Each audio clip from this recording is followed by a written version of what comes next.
Oi pessoal, estamos quase acabando o nosso curso de Direitos Humanos. Então vamos hoje falar um pouquinho sobre Direitos Humanos na Constituição Federal. E para a gente começar, eu quero falar um pouquinho com vocês sobre a eficácia vertical e horizontal dos direitos fundamentais. Então eu quero que vocês lembrem aqui primeiro, qual a diferença dos direitos humanos e dos direitos fundamentais? Os direitos humanos é quando a gente fala no âmbito internacional e quando ele é introduzido numa norma interna nacional, ele vai ter um caráter de direito fundamental, que é o caso aqui do Brasil. Então, quando a gente fala de direitos fundamentais no Brasil, dentro do nosso próprio ordenamento jurídico, a gente vai falar que eles são direitos fundamentais. Muito bem, porque eu tenho certeza que isso já estava aí dentro da sua cabecinha. E aí, o que é a eficácia de uma norma? Vocês lembram isso? Às vezes a gente estuda essas peculiaridades bem no começo da faculdade e a gente vai esquecendo ao longo do tempo, né? Não tem problema, eu vou ajudar aqui vocês. Então a eficácia, é a capacidade da norma produzir efeitos. Então, se uma norma produz efeitos na prática, ela tem eficácia, ok? E a gente tem a eficácia vertical e a eficácia horizontal dessas normas fundamentais. Então, a eficácia vertical, ela acontece, então, para os direitos de primeira dimensão, que são normas destinadas ao Estado. E aí, quando a gente fala de normas destinadas ao Estado, de primeira dimensão, a gente lembra de quê? Dos direitos de liberdade. Do Estado, não faça. Estado, deixe que as pessoas ajam livremente, não interfira nessas relações. Dê liberdade aos seus cidadãos. Então, o que acontece, gente? Lembra que eu passei um macete para vocês? Lá no comecinho, dos direitos de primeira dimensão, segunda dimensão, terceira dimensão, quarta e quinta? Então, para os três primeiros, a gente tem a frase do Napoleão Bonaparte. Falou em primeira dimensão, liberdade. Segunda dimensão, igualdade. E terceira dimensão, fraternidade, ok? Então, lembrem disso. E eu trouxe como um exemplo de uma eficácia vertical as normas aí num processo de licitação, quando elas falam sobre a isonomia. Então, Estado, não faça, não trate ninguém de maneira desigual quando houver um processo de licitação. Isso aí é um tipo de eficácia vertical. E a eficácia horizontal, então, são normas destinadas às relações privadas, porque os privados são todos iguais e o Estado a gente tem que cumprir, lembram disso? Então, lembra desse macete, gente. Vertical, eficácia vertical é do Estado, que está lá em cima. E a eficácia horizontal, a eficácia horizontal são para as relações privadas. E aí a gente tem o direito do consumidor, a não discriminação aqui também, né? Mas isso entre relações privadas, de particular para particular, e não nenhuma relação aí com o Estado, ok? Então, bem tranquilo, faz todos esses macetes aí no seu caderno, não tem problema, não tenha vergonha, não é feio usar macete, o que importa é que você garanta a sua carteirinha cor-de-rosa aí no final do processo, ok? Então, eu trouxe aqui para vocês, mas pra gente deixar a nossa aula dinâmica, uma foto que eu mesma tirei, então eu tenho a total liberdade para colocar aqui, mas é de uma placa de um edifício da minha cidade, Curitiba. E toda vez que eu vou lá nesse prédio, eu fico emocionada, de verdade, gente, quando eu olho essa placa no elevador. Pra vocês verem como é um tipo de eficácia horizontal da norma aí para nós. Então essa placa lá no elevador, ela vai falar o seguinte: é vedada sob pena de qualquer...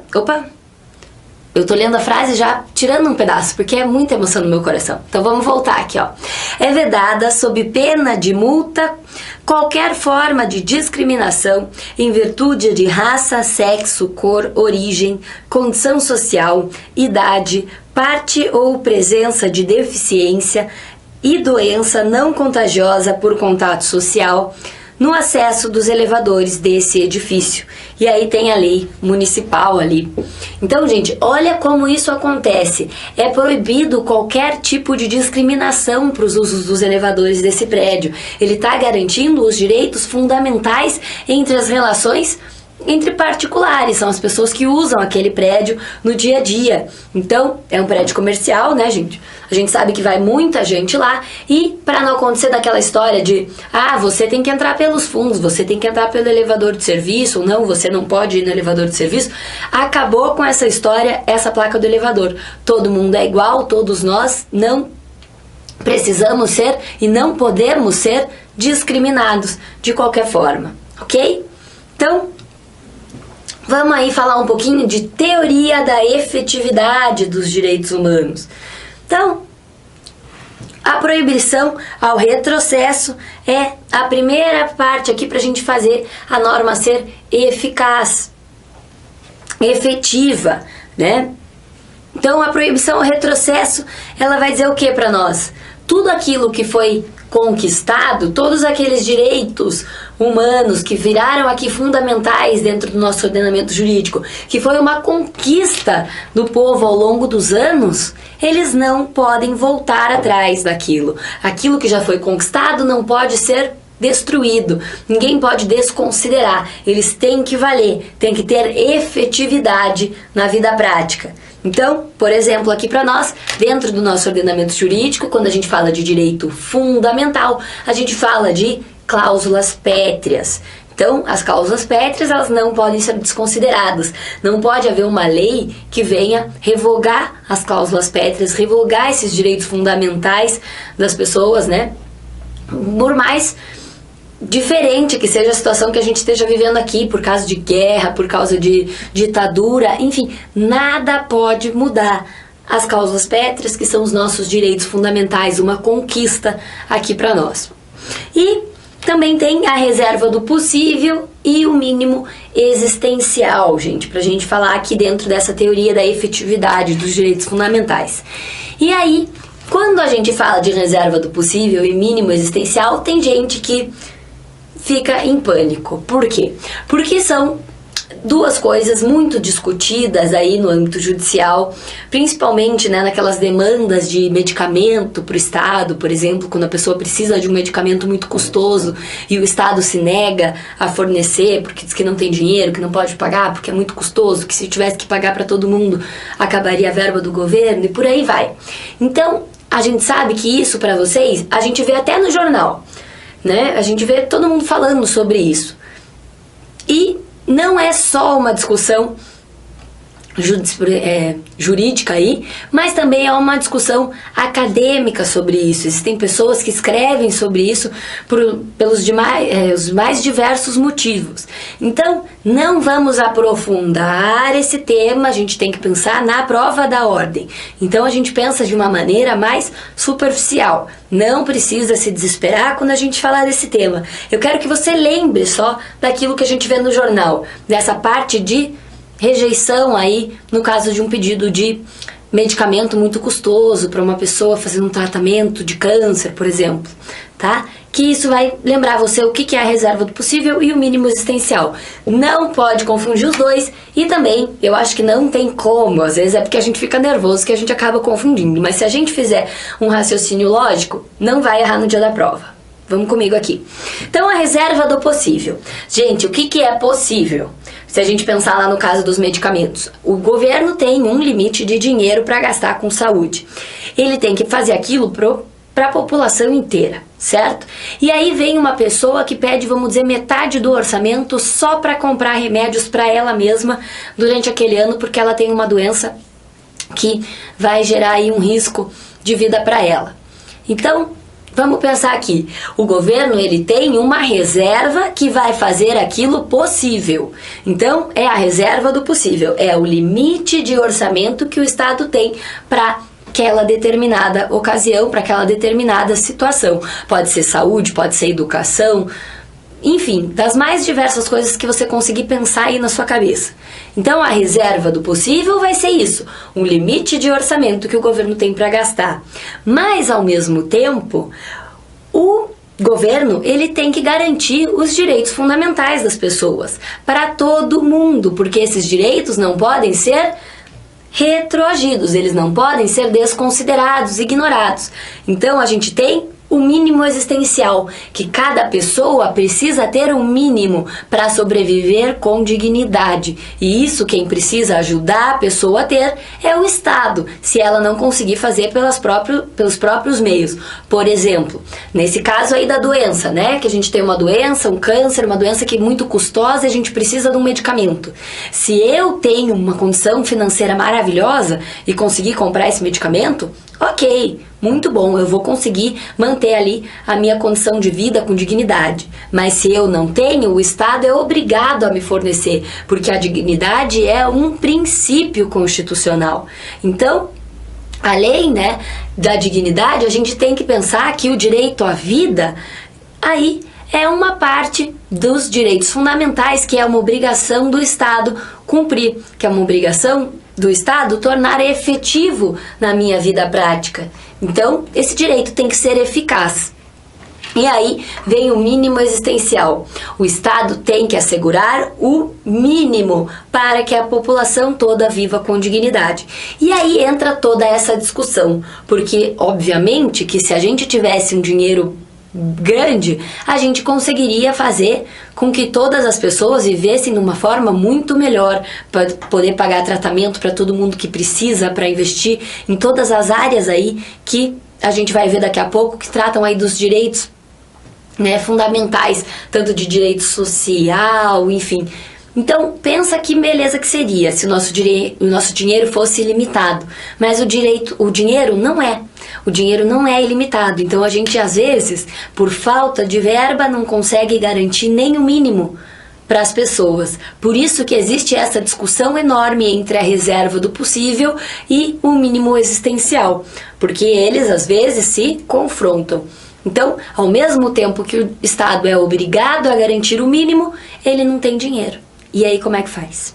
Por isso que se discute muito esse assunto. Então, eu quero que você lembre dessas duas coisas, não confunda no dia da prova, não fala que mínimo existencial é reserva do possível, que reserva do possível é mínimo existencial. E eu quero que vocês pensem aqui bem bobo, tá, gente? Eu costumo fazer essas associações para no dia da prova não esquecer. Então, existencial, quem existe é a pessoa, ok? Não o dinheiro do Estado. Então a gente tem que lembrar que a existência é de uma pessoa. Então o mínimo existencial a gente fala da pessoa. Eu sei que para alguns aí pode parecer besteira, mas tem bastante gente que confunde aí no dia da prova por nervosismo, enfim. Então fiquem ligadinhos aí, não vai esquecer. E aí a gente entra exatamente hoje no nosso assunto da aula. Essa aula não acaba aqui, tem um outro vídeo porque o assunto é muito extenso, então não deixem de assistir a última aula, ok? Que é a continuação dessa. Então, lá na Constituição, a gente tem o título 2, que vai falar sobre os direitos e garantias fundamentais. E lá nesse título a gente vai ter vários capítulos, que vão apresentar para nós todas as modalidades de direitos fundamentais. E a gente vai trabalhar cada uma delas hoje aqui, e também na próxima aula. Então não esquece de ver a outra aula também. Então vamos lá. O primeiro capítulo ele vai tratar dos direitos e deveres individuais e coletivos. Depois a gente vai falar então dos direitos sociais que estão no segundo capítulo. No terceiro capítulo a gente tem os direitos da nacionalidade. No quarto, o direito dos partidos políticos. E no quinto... Opa, eu inverti. No quarto, os direitos políticos. E no quinto, os direitos dos partidos políticos, ok? Então, vamos começar. Agora sem inverter, porque a prof é maluca, vocês já me conhecem, né? Então vamos lá. Quando a gente falar de direito individual e coletivo, a gente não tem como dizer apenas sobre um direito. E assim também os direitos sociais e todos os outros que a gente vai tratar aqui. Então, quero que vocês acompanhem com bastante atenção para não inverter nada. Vai anotando no caderno junto comigo. Agora vamos falar dos direitos individuais e coletivos. Direito 1 vai ser o direito à vida, desse nosso tópico aqui, ó, individuais e coletivos. Vou botar assim, ó, IEC, ok? Pra gente continuando nos próximos slides. Então, o direito à vida, quando a gente pensa, não é só o direito de nascer, ou o direito de permanecer vivo, a gente tem várias coisas que vão envolver esse direito que pode cair na sua prova. Então, além do direito de permanecer vivo, a gente tem o direito a uma vida digna, com subsistência, com um remédio lá que a gente tem que poder pedir para o Estado, com alimentação, com saúde, com saneamento básico. Então, tudo isso vai envolver uma vida digna. E aí envolve também o direito à vida e o direito à proibição da pena de morte, que o Estado não vai poder tirar a vida de ninguém, porque ele tem que prezar pela vida das pessoas. Isso aqui no Brasil, tá, gente? Não venha pensar em outros lugares. Por mais que a gente tenha falado no tempo inteiro de direito internacional, essas 2 últimas aulas é só de direitos fundamentais. E se é fundamental, é dentro do nosso ordenamento jurídico brasileiro. Então, lembrem lá, quando a gente falar de direito à vida, é o direito de nascer, de permanecer vivo, da proibição da morte e também de ter uma vida digna. E aí a gente tem o direito de liberdade como um direito individual e coletivo, olha aqui, ó, do primeiro capítulo. E o direito à liberdade também não é um direito tão simples. Não é só a liberdade de fazer tudo aquilo que eu quiser, ou de ir para onde eu quiser, a hora que eu quiser. Isso vai envolver uma série de coisas. Não só a sua autonomia privada aqui, ó, mas também o seu direito de ir e vir, o seu direito a uma livre expressão, o seu direito de ter a consciência que você quiser, o seu direito de exercer a sua religião, seja qual ela for, porque afinal de contas o Estado é laico. Então o direito à liberdade envolve uma série de coisas, e isso pode aparecer na sua prova de um jeito que faça com que você erre a questão. Então não pensa liberdade só ir e vir, só habeas corpus lá que a gente fala, né? Então falou em liberdade, gente, pensa que existe liberdade de expressão, liberdade religiosa e por aí vai, ok? E mais o terceiro aqui, ó, dos direitos individuais e coletivos, lá do capítulo. Então é o direito à igualdade, à isonomia. Então, eu vou contar uma história bem rapidinho aqui pra vocês. Quando a gente fala em isonomia, a gente não tá falando de igualdade. Porque se eu falar em igualdade, eu dou a mesma coisa para todas as pessoas. Só que tem gente que precisa mais e tem gente que precisa menos. Então, quando a gente fala de isonomia, a gente está falando disso, de garantir exatamente o que as pessoas precisam. E aí, existe uma figurinha que, se vocês colocarem no Google a palavra isonomia, muito provavelmente vocês vão encontrar, que é o seguinte: é um caixote, nenhum caixote e 2 caixotes. E aí a gente tem um campo de futebol lá, um menino aqui numa estatura média, um menino muito alto e um menino bem pequenininho. Então, isonomia é dar os caixotes que as pessoas precisam para poder enxergar o campo de futebol lá na figurinha. Então, o que acontece aqui, gente? Se eu falo em igualdade, cada um dos meus bonequinhos teria um caixote. E aí, o mais alto ficaria mais alto ainda. E o pequenininho ainda não ia conseguir enxergar o campo de futebol. Então, a gente precisa dar... Dá pra ver isso aqui? Dá pra ver, acho que, né? Então, a gente precisa dar 2 caixotes pra pessoa mais pequenininha, pra ela poder enxergar lá o campo de futebol, porque ela é a menorzinha de todas. Então, um caixote para a pessoa que é mediana, nenhum caixote para quem é muito alto, e o menorzinho ganha 2 caixotes. E isso a gente vai fazer com que todos eles fiquem iguais. Isso é isonomia. É dar para as pessoas aquilo na proporção que elas precisam. Outro exemplo bem básico, que eu acredito que seja o que você aprendeu na sua aula de Direito Constitucional lá no comecinho da faculdade. Lugares que proíbem a entrada de animais. Quando chega uma pessoa com deficiência visual com um cão-guia, aquele cão ele tem que ser barrado, já que aquele estabelecimento ele não permite a entrada de animais? Não, aquele cão ele tem que ser liberado, ele tem que poder entrar, porque aquele cão é os olhos daquela pessoa que não enxerga, como todas as outras que estão dentro daquele estabelecimento. Então, para essa pessoa, a gente abre uma exceção para ela se tornar iguais a todos os outros que se encontram ali. Isso é isonomia, ok? Então não esqueçam do conceito, da diferença do conceito, para não errar no dia da prova. E aí a gente tem que pensar em igualdade formal, que é aquela que está no texto da lei, que existe uma forma para aquela igualdade. A igualdade material, que é a que acontece na prática. Porque adianta a gente ter igualdade formal se na prática as coisas não acontecem daquela forma? Adianta a gente ter uma lei dizendo que homens e mulheres precisam ter o mesmo salário porque não pode se fazer desigualdade de gênero e na prática ser diferente? Não, aquilo lá tem que ter uma coerência, tem que ser na lei e na prática da mesma forma. Então a gente fala que na lei é a igualdade formal e na prática a gente tem a igualdade material. Elas precisam andar de mãos dadas, senão não adianta de coisa nenhuma. E aí, esse direito à igualdade, ele vai limitar o legislador, a autoridade pública e o particular, para que nada, nenhum desses três ajam de maneira arbitrária para qualquer assunto que for. E também a gente tem o direito à igualdade no caso de discriminação positiva. Vocês lembram o que é isso, gente? A gente falou disso em uma aula aí. Discriminação positiva, um exemplo é as cotas.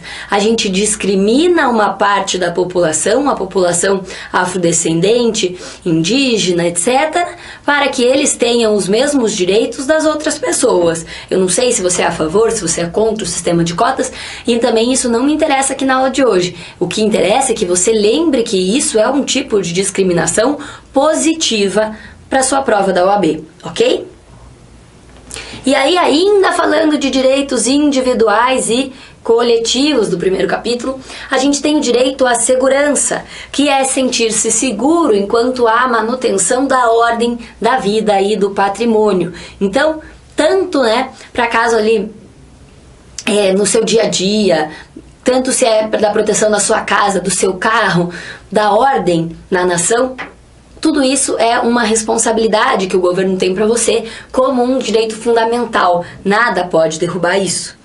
E o quinto direito é o direito à propriedade, que a gente sabe que existem pessoas aí que não têm onde morar. E existem pessoas que têm muitas terras, muitos terrenos, muitos imóveis, E então a gente fica aí, cadê a isonomia? Ah, mas a pessoa tem que trabalhar para poder comprar um terreno, para poder viver numa casa, tem que pagar aluguel, tem que fazer isso, tem que fazer aquilo. Eu sei, gente, eu consigo entender essa posição de vocês, mas a Constituição fala que o Estado tem que garantir o direito à propriedade, porque ele é um direito fundamental.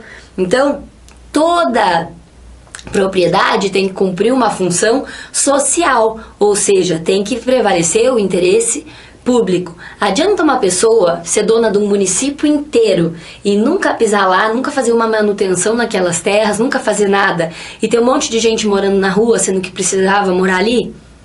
Então, não sei se você acha justo, injusto, etc., mas é o que a Constituição diz, que toda a propriedade precisa ter uma função social e servir para o interesse público, e é isso que eu quero que você lembre para sua prova, que o direito à propriedade é sim um direito fundamental.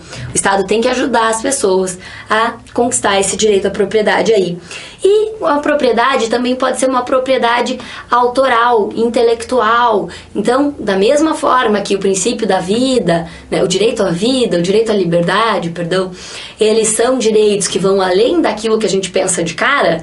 O direito à propriedade também, você vai pensar na sua propriedade como um imóvel, mas você também tem que lembrar da propriedade intelectual, que é aquela criação, aquela ideia, uma patente de um estudo, alguma coisa nesse sentido, também é um direito fundamental, ok? E aí a gente passa para o capítulo 2, então, aqui da Constituição, que são os direitos sociais. E aí eu vou colocar um S aqui nos próximos slides para a gente falar, sempre fazendo essa referência de que esses direitos que eu estou apresentando para vocês são englobados no capítulo 2 dos direitos sociais. Então, os direitos sociais, gente, são muito além do que a gente consegue pensar no primeiro momento, e vocês vão ver isso daqui porque eu vou provar. Então, a gente tem aí o direito à seguridade social, como um dos primeiros direitos aí do direito social, que eu trago para vocês hoje. Perdão. Que é o seguinte: Quando eu falar para vocês Seguridade Social, é um conjunto de ações que o Estado tem que fazer para garantir a saúde, a previdência e a assistência social. Então, Seguridade Social é manter a população segura. E aí a gente envolve o direito à saúde, que vai ser a promoção da saúde, a proteção da saúde e a recuperação daquelas pessoas que já não estão com a saúde tão boa assim. Então, a promoção da saúde é a distribuição de vacinas, por exemplo. A proteção da saúde é você ter o atendimento dentro dos hospitais, e a recuperação é poder garantir que uma pessoa doente vai ter um tratamento adequado. E letra B aqui, ó, o direito à assistência social, que é ajudar os necessitados. Então, lembrem aqui o seguinte: a pessoa que está na rua, ela tem direito de entrar lá naquele carrinho que vai buscar as pessoas na rua do governo e leva eles para tomar um banho, para comer, para, né, garantir ali alguma coisa para eles se vestirem, se depender de doação, etc. Então precisa haver toda essa comoção por parte do governo para se preocupar com todo mundo. E aqui o direito à previdência social, para a gente falar ali da seguridade social, né?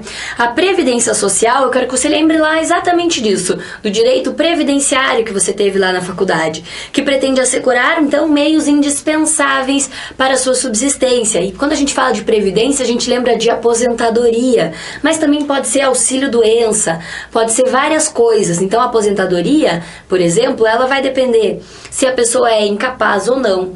Depende do tempo que ela trabalhou, da idade que ela tem, se ela é desempregada ou não, e aí ela vai poder ter um auxílio-desemprego. Por causa de reclusão ou morte de um parente, né, que precisa sustentar a família. E por aí a gente vai, né? Então a gente não precisa falar aqui exatamente do direito previdenciário, mas eu quero que vocês lembrem que é um dos direitos sociais garantidos como direitos fundamentais aos cidadãos brasileiros. Então, aqui, ó, ainda falando do capítulo 2º, direitos sociais, anota aí como número 2 o direito à educação. E a educação é um direito de todos. E a mesma coisa que eu lembro lá de direito à vida, direito à liberdade, eu quero que você lembre aqui no direito à educação. Não é simplesmente ter o acesso à educação, mas é continuar a educação, é poder você passar de ano na escola e ir para um outro ano, e não simplesmente a escola acabou aqui, não tem mais. A gente tem uma escola da 1ª à 5ª série, e depois tem que ir para uma escola particular. Não, é dever do governo proporcionar o estudo continuado, né? Ter uma faculdade pública para as pessoas poderem estudar e etc. Então, é o dever do Estado e da família a educação. Então, se o Estado, né, não puder fazer tudo, o Estado não tem como te obrigar a você ir para a escola, mas a sua família tem. Então, as famílias são obrigadas ali para com as crianças, por exemplo, de levar as crianças para a escola, de continuar, né, na escola, enfim. Então, tudo isso trata-se de um direito à educação. E a educação, ela não serve simplesmente para repassar aí conteúdos programáticos, ela também é uma forma de inclusão social, por isso que ela é tão importante e garantida como um dos direitos fundamentais sociais aí. E em terceiro a gente tem o direito à cultura, e aí a gente tem a manifestação popular, né, que, por exemplo, a cultura afro-brasileira, a cultura indígena, dentre outras aí. Então essa manifestação, ela é legítima, porque ela é embasada pelo direito cultural. E também a fixação de datas comemorativas, em razão dessa manifestação cultural aí, feriados e etc. Ainda falando dos direitos sociais do 2º capítulo, a gente tem o direito ao desporto e lazer. O que é isso, gente? Eu sei que essa palavra fica um pouco feia para vocês, mas tenta lembrar de desporto com esporte, tá? Que é exatamente isso. Então, quando a gente falar de direito ao desporto e ao lazer, é educar pelo esporte, que a gente sabe que o esporte acaba tirando muita gente da rua, acaba proporcionando uma condição de vida muito melhor e até mesmo, às vezes, uma condição profissional para as pessoas. Então, O esporte é uma coisa muito importante, também tem que ser garantida pelo Estado como um direito fundamental, porque vai trazer bem-estar, vai trazer saúde à população e também é uma forma de lazer. E a gente sabe que existe a justiça desportiva. E aí mais uma coisa para você lembrar do desporto, se aparecer na tua prova. Justiça desportiva, que é aquela justiça que cuida dos casos, né, de competições esportivas. E essa justiça, ela não integra o poder judiciário. Quando a gente vê lá no jornal, por exemplo, que o julgamento da CBF, etc. Não é o poder judiciário normal, tá bom, gente? Então é uma justiça desportiva que vai julgar lá, por exemplo, os times de futebol. E o quinto direito, eu vou voltar para falar para vocês no nosso próximo bloco, tá? Senão o vídeo vai ficar muito comprido. Então me aguardem que no próximo bloco a gente volta falando dos direitos sociais e eu continuo com vocês aqui para o direito à liberdade de comunicação social. Até já!